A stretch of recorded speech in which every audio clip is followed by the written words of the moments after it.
não tinha daí em diante nenhuma condição de refazer a sua vida que não fosse, no mínimo, socialmente extremamente negativa, como uma adúltera que foi viver com outro adúltero, ou entregando-se à prostituição, ou coitada, apelando para a mendicância na esquina como uma Lázara. Era isso que acontecia com a maior parte das mulheres divorciadas que não tinham proteção da lei, proteção econômica, proteção social, proteção de todos os tipos, como a gente tem já há alguns anos. Experimenta assim. Naquele tempo não era assim. Eu ainda vivi num tempo em que não era assim, e que a mulher deixada ficava sem nada, e que as alternativas dela eram essas mesmas alternativas bíblicas, porque se estabelecia um corte e ela era jogada num inferno e às vezes tinha que viver como um Lázaro. E aí o verso 19 do capítulo 16 de Lucas diz: ora, havia certo rico que se vestia de púrpura e de linho finíssimo e que todos os dias se regalava, comia, se banqueteava esplendidamente. Havia também certo mendigo, chamado Lázaro, coberto de chagas, que jazia deitado à porta da casa daquele homem rico. E esse homem mendigo chamado Lázaro desejava alimentar-se das migalhas que caíam da mesa do rico, como o jovem filho pródigo, que também no seu lugar, na terra distante, ao empobrecer, desejava alimentar-se das alfarrobas que os porcos comiam. Mas é a mesma expressão, desejava alimentar-se. Lá ele desejava alimentar-se e aqui ele desejava alimentar-se das migalhas que caíam da mesa do rico. Vejam as semelhanças das histórias. E até os cães vinham lamber-lhe as úlceras. Aconteceu morrer o mendigo, o Lázaro. E ao morrer, ser levado, morrer aqui, quem é levado não é o corpo. O corpo ficou caído lá na rua, largado. Os cães lamberam as feridas, o pus. Gente passou ao lado, por cima, até que, quem sabe, alguns agarraram pelo pé, pela mão, puseram em algum lugar e jogaram em algum canto, em algum buraco, em algum abismo. Era um homem que não existia para a sociedade, só tinha nome para Deus, para mais ninguém no mundo. Então, ele morre e os anjos o levam para o seio de Abraão. O corpo é despejado, dumped. Morreu também o rico, porque uma coisa e a outra não se separam. Enquanto ricos estão morrendo, pobres também, todo mundo morre. Morreu também o rico e foi sepultado. A diferença aqui é que o Lázaro morre e é levado para os céus, para o seio de Abraão, uma linguagem judaica para designar a transcendência. E aqui o rico morre e é sepultado. E o que de melhor ele poderia ter era uma boa sepultura. Ele viveu sem transcendência. Ele viveu sem amor. E quem não ama não transcende. Quem não enxerga não transcende. Quem não ouve clamores não transcende. Quem não percebe a miséria alheia, visível, nesse caso, à porta, ele próprio, para entrar e sair todo dia, porque ele não vivia lá dentro daquela casa como fortaleza, ele saía, ele fazia seus negócios, ele também via o Lázaro à porta da sua casa, não fazia absolutamente nada. coração estava psicopatizado, sociopatizado, em relação a perceber quem era o próximo. Esse tipo de olhar sem amor invisibiliza todas as criaturas que não nos interessam, se tornam invisíveis. E assim está esse homem rico, que é sepultado, é o que de melhor ele pode ter, é uma boa sepultura. Porque ele é aquele que viveu sem nada, sem enxergar gente, sem amar nada que não fosse o que ele comia, o que ele bebia. A satisfação dele, como eu digo, há milhões de anos ia do prato onde estava a comida à boca, que fazia o provar e provocava a ingestão estomacal. A vida dele não transcendia a isso, a não ser a dizer, oh, que vinho bom. Era até onde ele ia, até onde ele transcendia. Então, quem vive assim, só para aquilo que o corpo pode provar, quando morre, o máximo que pode esperar é ser bem sepultado. Nada além disso.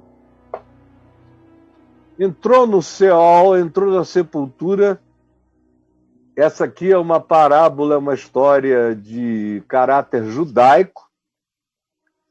Jesus está lidando e falando tudo isso com um caráter bem judaico. O indivíduo, quando morre o Lázaro, é levado pelos anjos para o seio de Abraão. Abraão é a figura central desse jardim de Javé, de Abraão. Não é um jardim de Alá, é um jardim de Javé.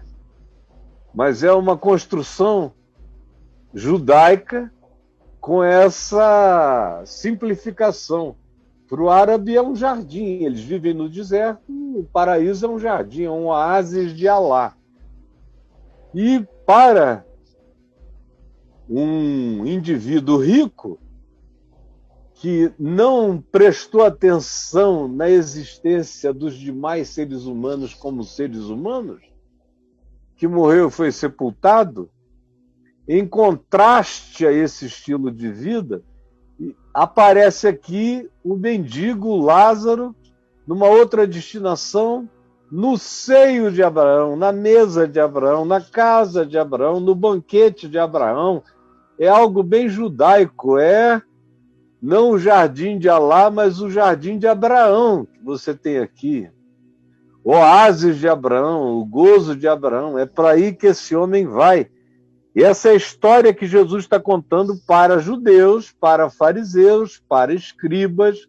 Está usando a arquetipia deles, que estavam ali presentes, zangados, porque Jesus se importava com prostitutas, com as meretrizes, com os publicanos, os coletores de impostos, odiados, com os pecadores assim chamados, porque eram pessoas que não cabiam na moral vigente da religião judaica, eram os pecadores, e Jesus dava atenção a essas pessoas, Jesus as acolhia, Jesus ria com elas, Jesus conta histórias diversas, e os publicanos e fariseus ouvindo com raiva.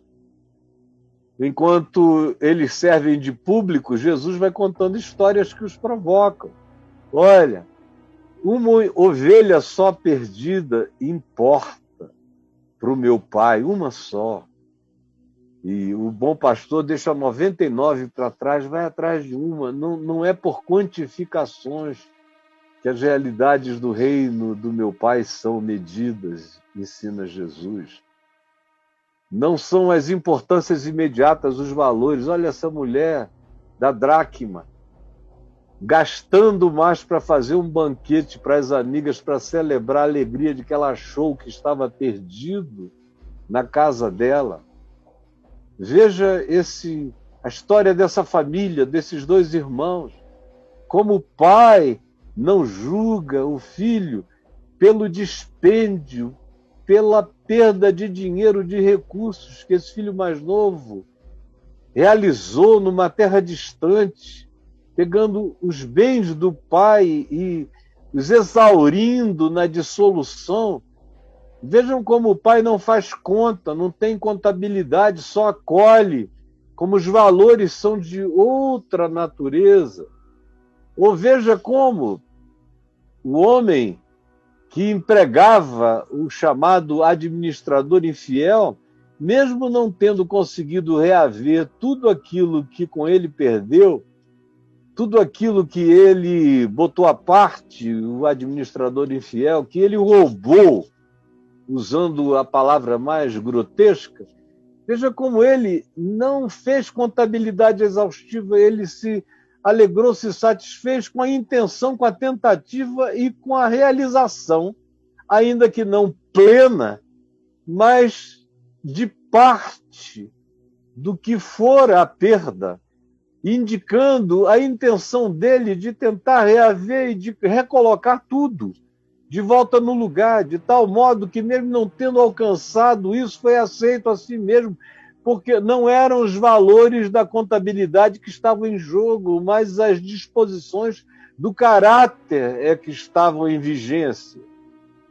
E aí os líderes religiosos, ouvindo essa sequência de parábolas, diz aqui o texto que ficaram morrendo de raiva de Jesus, com muita raiva, zangaram-se mesmo.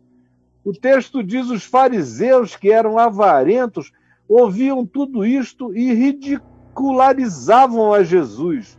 Mas Jesus disse a eles: vós sois os que vos justificais a vós mesmos diante dos homens, mas Deus conhece os vossos corações.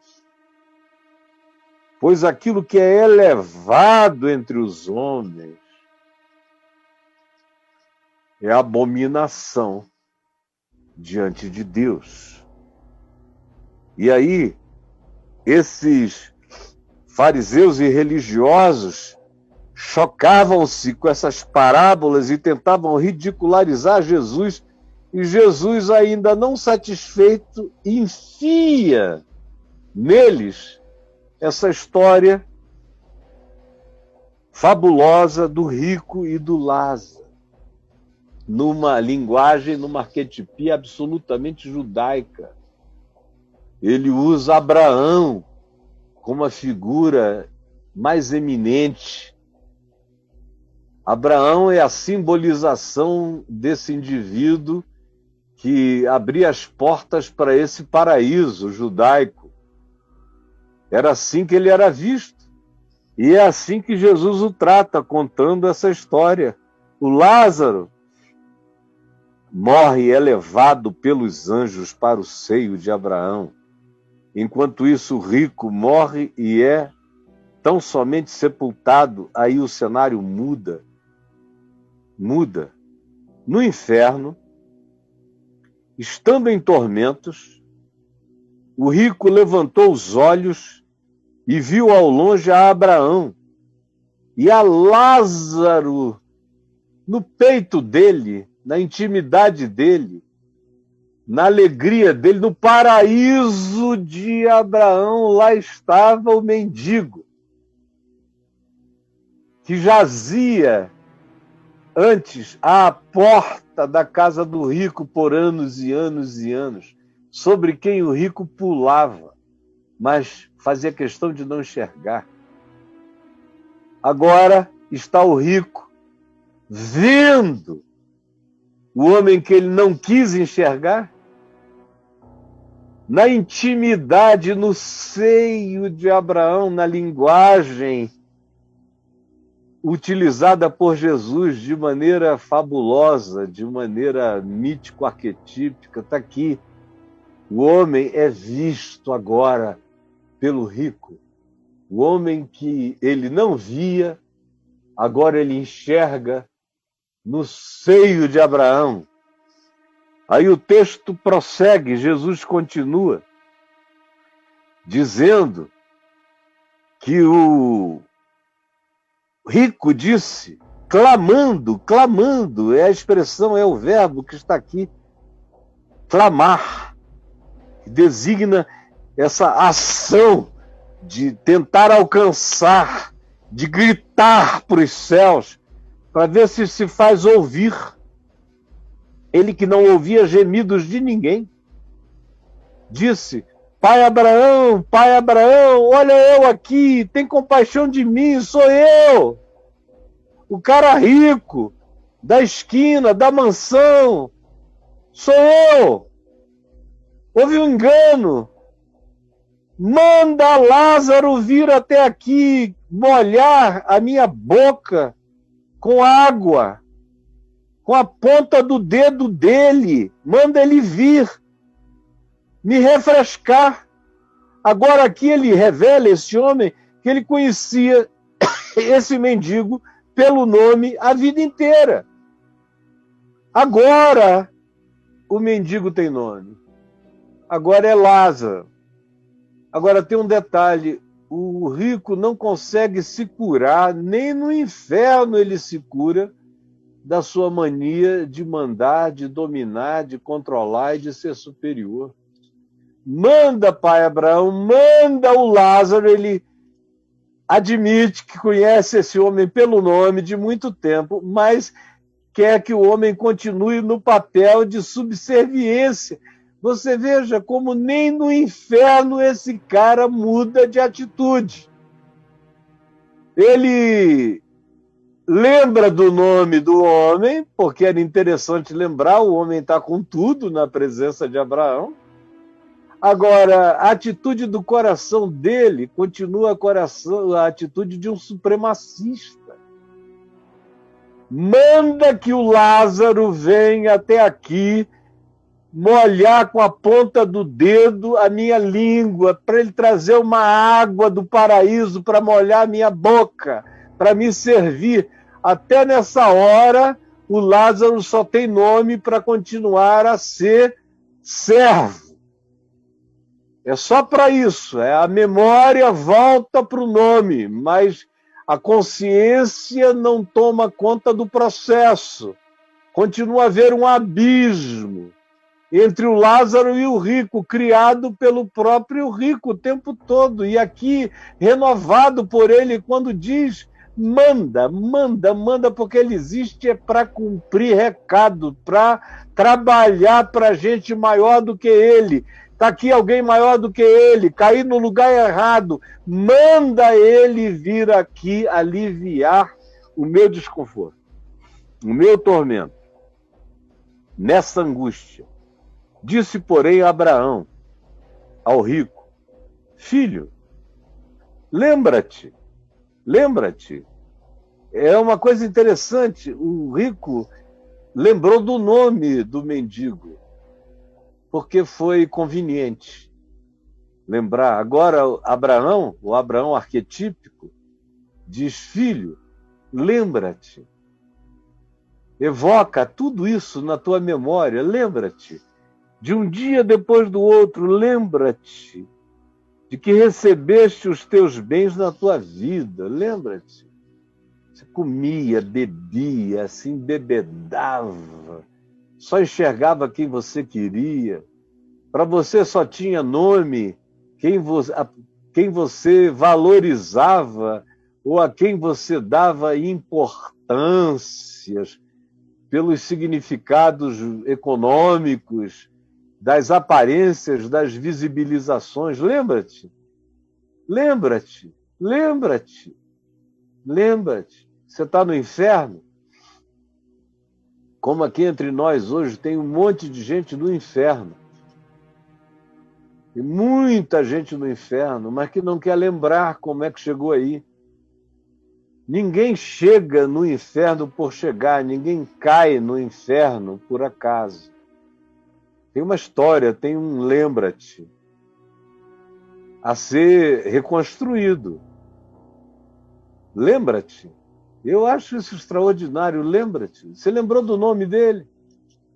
Você nunca tinha percebido o cara, porque você não queria, você designou a si mesmo uma espécie de saturação cognitiva para pobre. Às vezes, eu já vi muita gente dizendo eu odeio pobre. E eu nunca vi, pelo menos de todos que eu conheci que disseram eu odeio pobre, eu nunca vi nenhum deles ser feliz.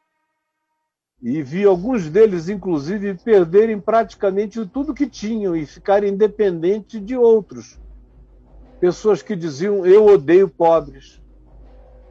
Veja bem o que você diz. E isso te põe no inferno já hoje aqui.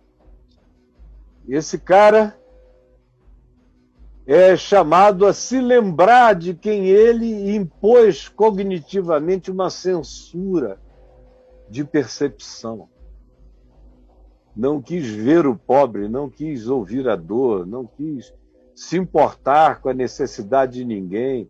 Achou que quem era pobre merecia ser. Estava ali mesmo para entrar no pau.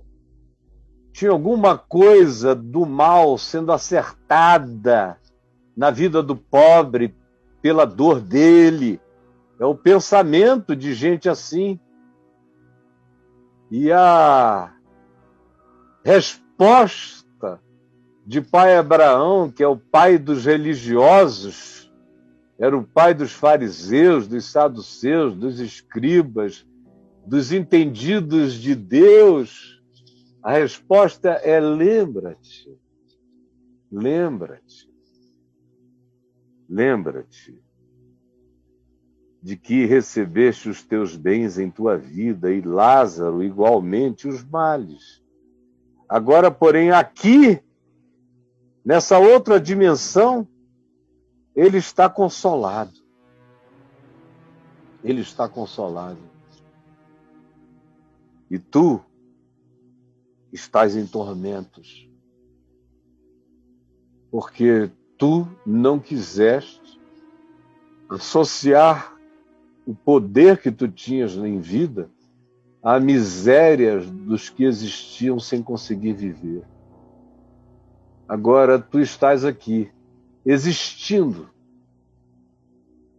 no inferno, mas sem vida, segundo Deus, em nenhuma outra dimensão. Agora, tu só estás existindo, mas tu não estás vivendo, porque tu perdeste a chance do poder que tiveste em vida, na vida material, para com ele diminuir o agravo, para com ele diminuir as chamas do inferno, dos miseráveis que viviam um dia depois do outro, na ardência da angústia miserável da existência sem sentido, enquanto tu, como um idiota, como um porco, comias babugem, derramavas teu vinho, tua comida cara, todos os teus recursos e poderes derramavas pelo peito lambuzado pela tua indiferença. Então agora, aqui, ele está consolado. E tu estás vivendo tormentos. Tormentos que ele viveu a vida inteira. Cada segundo da vida dele era uma eternidade de dor, de abandono. Enquanto tu tiveste uma vida inteira no espaço-tempo para viver e o fizeste em total cegueira, em total surdez, em total indiferença para com a miséria humana. Então, o que ele viveu em segundos de angústia, tu estás agora aqui vivendo na indesignabilidade do espaço-tempo, num lugar sem dia, sem noite. Tu estás vivendo essa experiência do abandono, do tormento. Tu estás agora aqui conhecendo o que é não ter nome, não ter significado, não ter sentido. Tu não podias continuar existindo sem que provasses o inferno. O inferno existe para quem na vida não quer se solidarizar com a existência dos que não têm nem vida enquanto passam pelo espaço-tempo. E não tem nome. E não tem absolutamente nada que dê e faça a pessoa querer continuar a manter-se viva, porque viver é um inferno para quem existe assim. E agora está aqui Jesus criando essa última parábola, essa última fábula, essa última construção de imagens para os fariseus, para os religiosos, amantes de Abraão e que amavam riquezas, eram avarentos, como Jesus disse, ricos que amavam as riquezas e não davam nada para ninguém. Por isso tinham ficado com tanta raiva de Jesus em tudo que Jesus contara, como havia uma redenção, uma restituição e como o recurso, o dinheiro perdido não tinha nenhuma importância em nenhum dos casos, o que importava era a vida. E eles não entendiam isso nunca. Então estão aqui vendo como é que uma vida que não enxerga vidas termina. E como se vai ter que aprender o significado do que seja a vida numa existência chamada inferno, que pode estar acontecendo com muitas pessoas hoje, já aqui e agora. Não é preciso exatamente morrer para começar a conhecer o inferno. E tem muita gente que está conhecendo o inferno hoje. Inclusive muitos ricos que odiaram pobres, que estão hoje, pela misericórdia de Deus, na posição invertida. Perderam o nome, perderam os recursos, perderam tudo, quebraram, se arrebentaram, foram deixados até pela mulher e pelos filhos. Viraram Lázaros, só que sem nome. Ninguém se importa mais contigo, que durante tantos anos não te importaste com ninguém. Estás hoje aqui experimentando o inferno antes do inferno, com a chance de que teu coração encontre um lugar de arrependimento. E aqui se diz, filho, lembra-te, lembra. E além disso tudo, ainda completa Abraão, dizendo ao rico, está posto um grande abismo.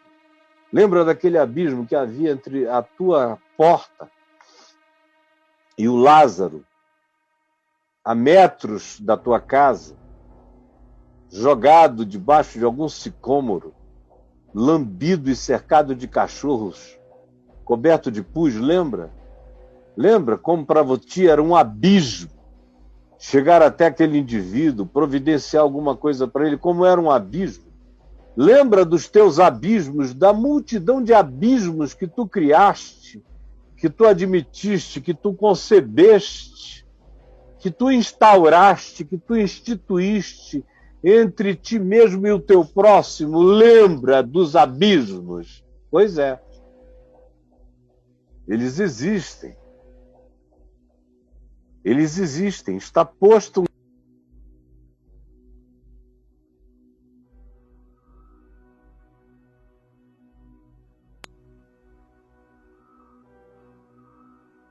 como estava posto um grande abismo entre o rico e o Lázaro no espaço-tempo. Agora, Jesus diz, através da boca do pai Abraão, desse ser de arquetipia judaica poderosa, incomensurável, incomparável, Abraão diz, além disso, existem os abismos.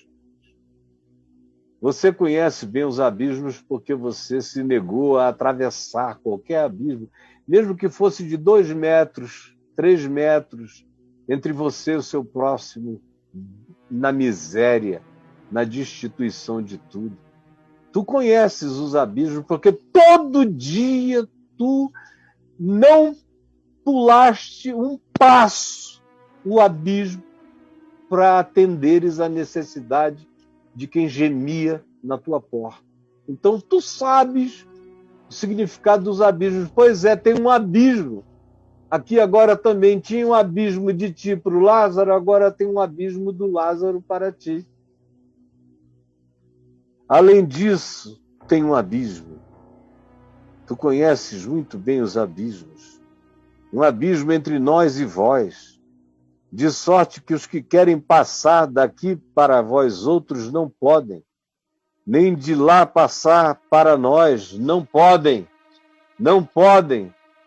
Tu conheces isso, essa impossibilidade que tu mesmo assumiste, dizendo não dá. Não dá para fazer nada por esses pobres. Infelizmente, nasceram pobres, vão viver pobres, vão morrer pobres. Não dá para fazer nada. É o que dizem os 2.300 que possuem 65% da riqueza universal, mundial, dos quase 8 bilhões de seres humanos. 65% do recurso que salvaria a vida dessas pessoas, que as fariam serem humanas no respeito mínimo, está na mão de 2.300 pessoas. Sim, mais da metade da humanidade cabe na mão de 2.300 pessoas.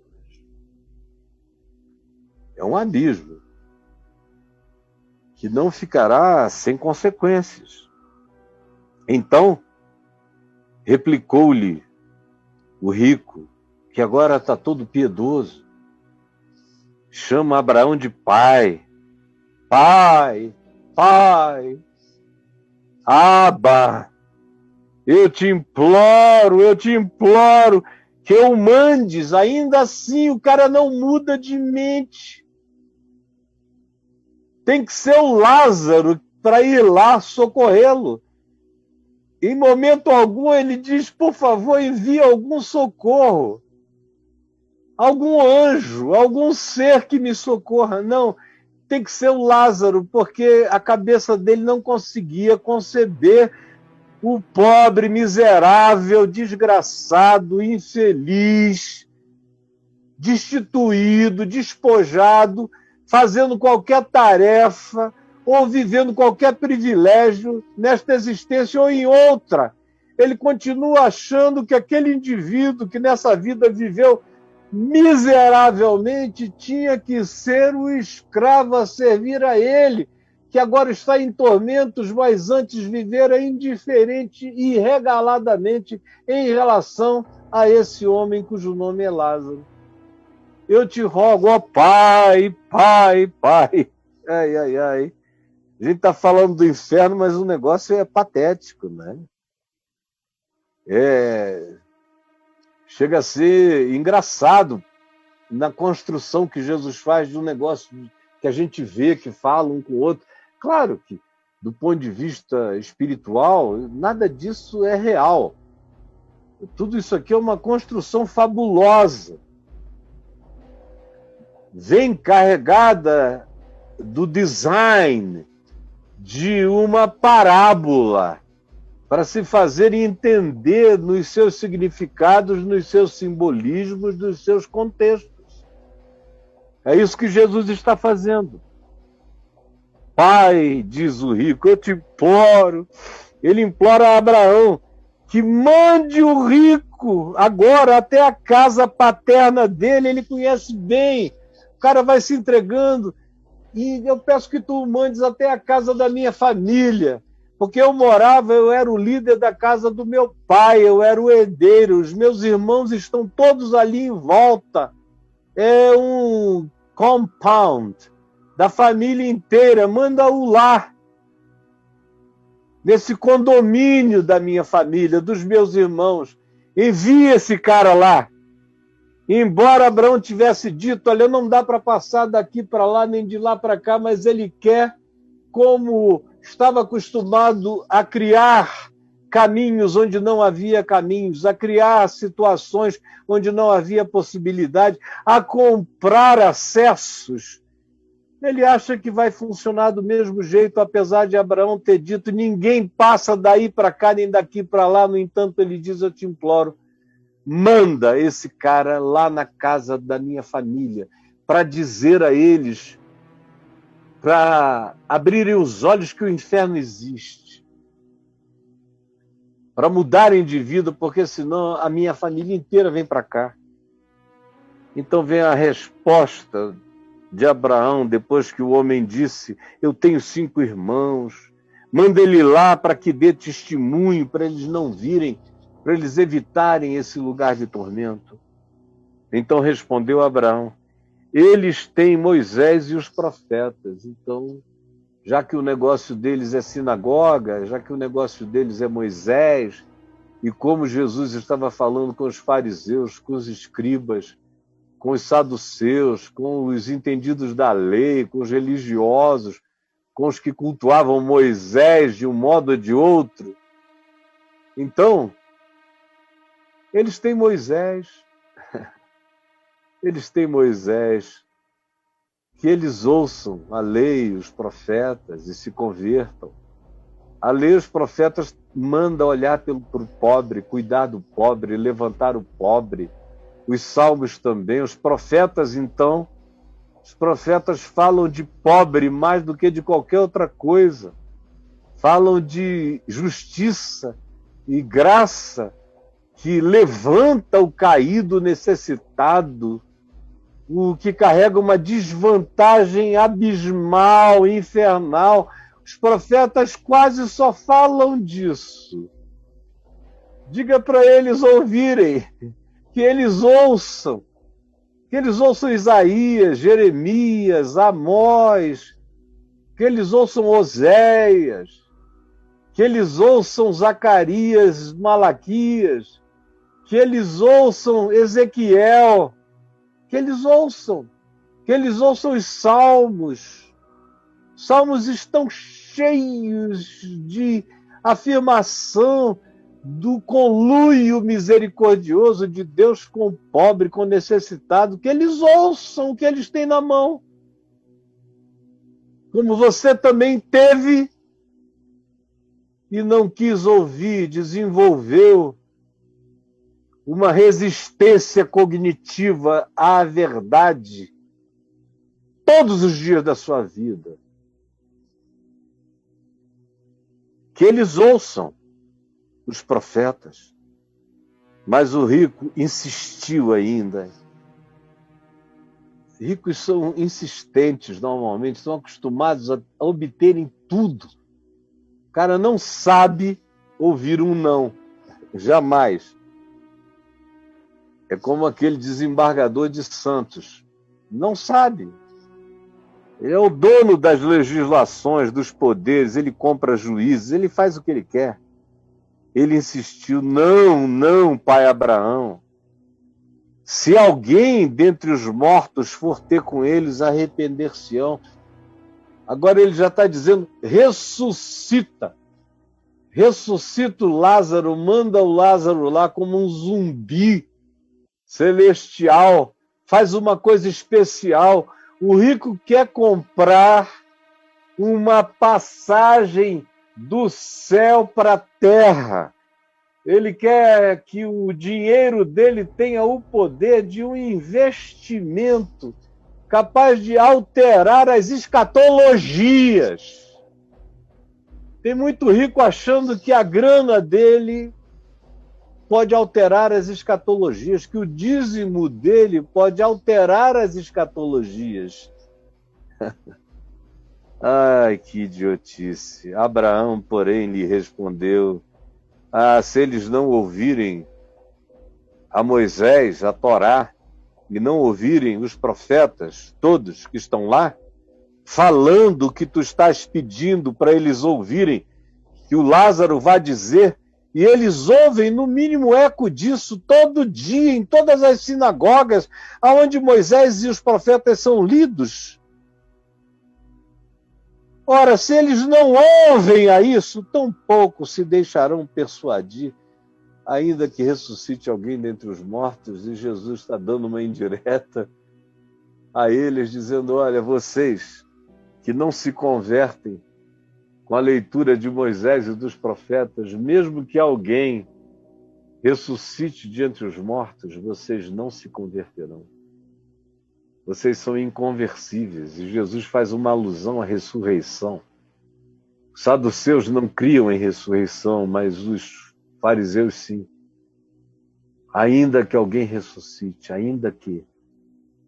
E houve um ainda que, nos dias daqueles mesmos fariseus que estavam ouvindo Jesus, estavam lá no tribunal de Pilatos, de Roma, estiveram no pretório, estiveram ao lado das multidões e as incitaram, assistiram à crucificação, e foram eles que pediram para que se colocasse um selo na tumba para impedir a ressurreição. São esses mesmos indivíduos, é esse mesmo grupo, são esses mesmos representantes, é esse mesmo espírito que crê que um selo de Roma pode impedir a ressurreição, que Jesus diz a eles: nem que alguém ressuscite de entre os mortos, eles crerão. E algum tempo depois, alguém ressuscitou de entre os mortos, e a palavra desse testemunho foi pregada a todos eles. Eventualmente, alguns deles se arrependeram e creram. Eventualmente, a maioria deles continuou como sempre estiveram, com o coração fechado, blindado para qualquer compreensão. Aqui está o inferno já presente hoje. Todo aquele que não enxerga o seu irmão já é um cidadão do inferno. Todo aquele que despreza o pobre, o necessitado, já tem passaporte diplomático para o inferno. Todo aquele que considera o pobre uma desgraça e não faz absolutamente nada para ser um redentor daquela miséria que a gente pode ver, que a gente pode ouvir, que às vezes está na porta da casa da gente. Mas a gente pula por cima, a gente pula esse abismo. Em verdade te digo, tu não pularás o outro. Nunca mais. A menos que tu deixes de pular o próximo como abismo na tua vida e no teu caminho. Isso é o que o Evangelho ensina. Você vive me perguntando pelo inferno.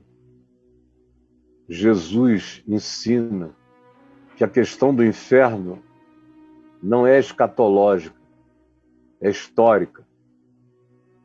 A questão do inferno não está no porvir. A questão do inferno está no aqui e agora. O inferno não tem nada a ver com o futuro. O inferno tem a ver com o presente.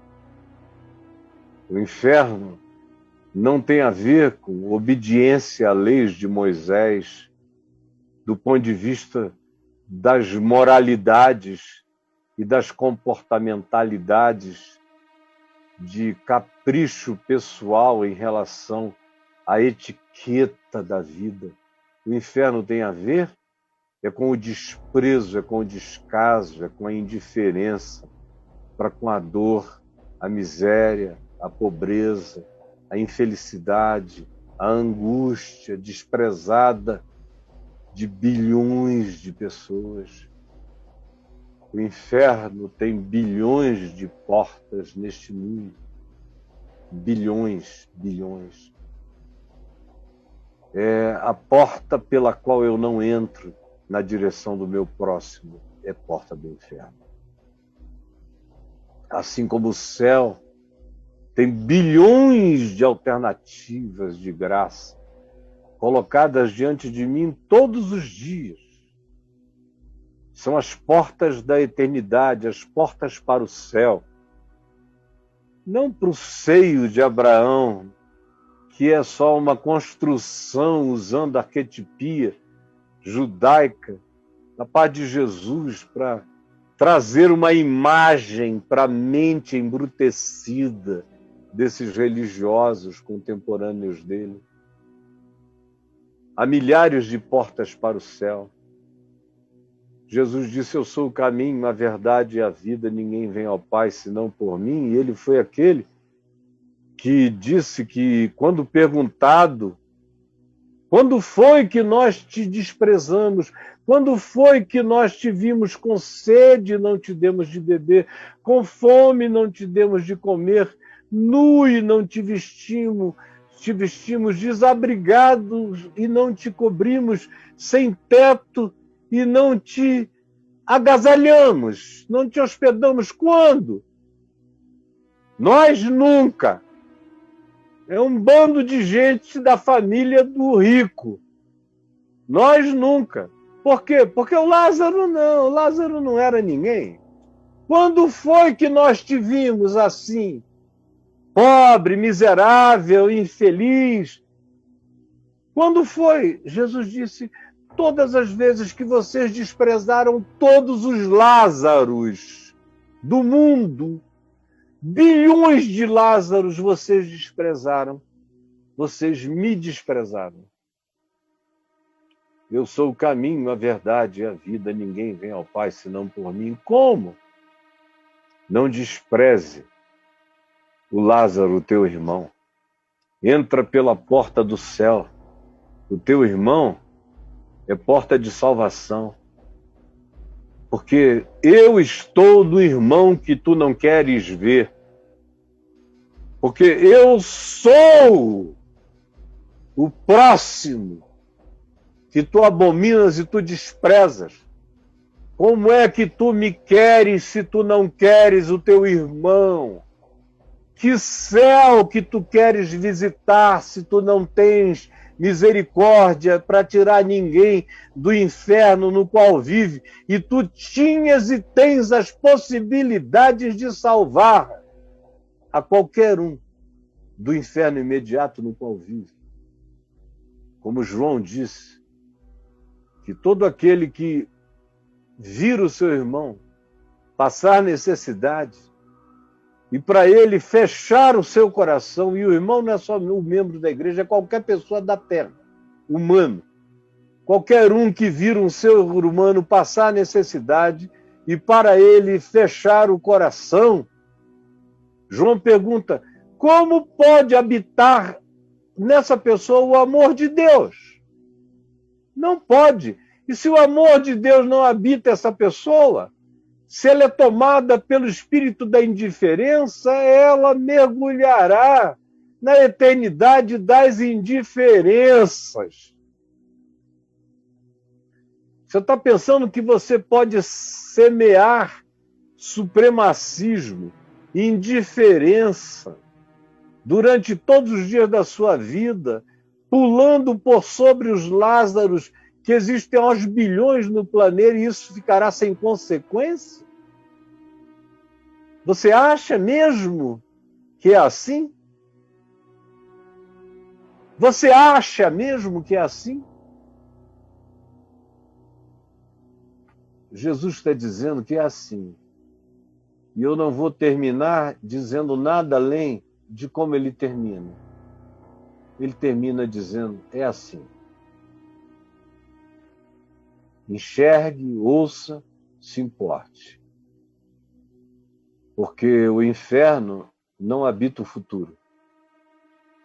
O inferno tem a sua escatologia no presente.